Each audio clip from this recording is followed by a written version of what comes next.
बोलिए वृंदावन बिहारी लाल की जय। कल आप सुन रहे थे ध्रुव जी चरित्र। ध्रुव जी 5 वर्ष के थे, लेकिन 5 वर्ष में ही ध्रुव जी ने भगवत प्राप्ति की।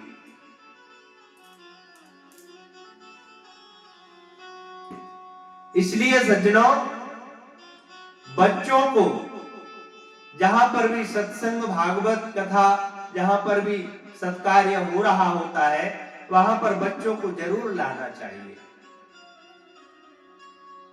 क्योंकि कहा गया है कि लालयेत पंचवर्षाणि, लालन पालन बच्चों का केवल 5 वर्ष तक, और 10 वर्षाणि ताड़येत, जब 5 वर्ष का बच्चा हो जाए तो फिर उसको सिखा देना चाहिए, सिखाते रहना चाहिए कि बड़ों को प्रणाम करना है, ठाकुर जी के मंदिर में शर नवाना है, मत्था टेकना है, आरती करना है, पूजा करना है, दादा दादी के पैर छूना है। ये सब जो है संस्कार उसको देना चाहिए।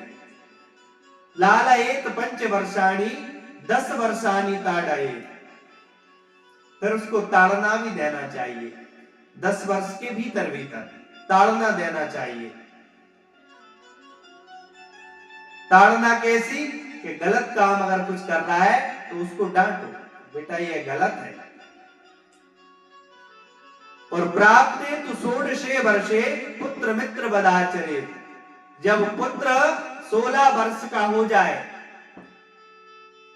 तो पिता को फिर पुत्र नहीं समझना चाहिए, वह मित्र के समान हो जाता है। 16 वर्ष में अगर कोई ज्ञान देना चाहेगा तो वो तुम्हें ही ज्ञान दे देगा उल्टा।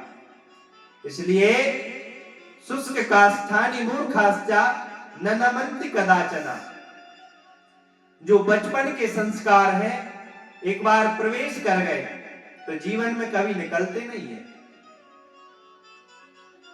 कहा गया है शुष्क काष्ठानि मूर्खाश्चा न नमन्ति कदाचन, और नमन्ति फलनो वृक्षा नमन्ति गुणनो जना। बोले कि जिस वृक्ष में फल अधिक होंगे वह वृक्ष झुकेगा, जिस व्यक्ति में गुण अधिक होंगे वह व्यक्ति झुकेगा। इसलिए बच्चा जब 5-10 वर्ष का होता है तो वो एक हरी डंडी की तरह होता है, कैसी भी गांठ लगा दो, कैसा भी मोड़ दो, वैसा ही मुड़ जाएगा। लेकिन जब वही डंडी सूख जाती है फिर उसको मोड़ना चाहोगे तो नहीं मुड़ेगी, टूट जाएगी लेकिन मुड़ेगी नहीं। इसलिए कहा है कि बच्चों को भी जो है सत्संग में लाना चाहिए, क्योंकि बिन सत्संग विवेक ना हुई। जब तक सत्संग में नहीं आओगे, जब तक विवेक की प्राप्ति नहीं होगी। इसलिए बच्चों को भी सत्संग में लाना चाहिए। बोल वृंदावन बिहारी लाल की।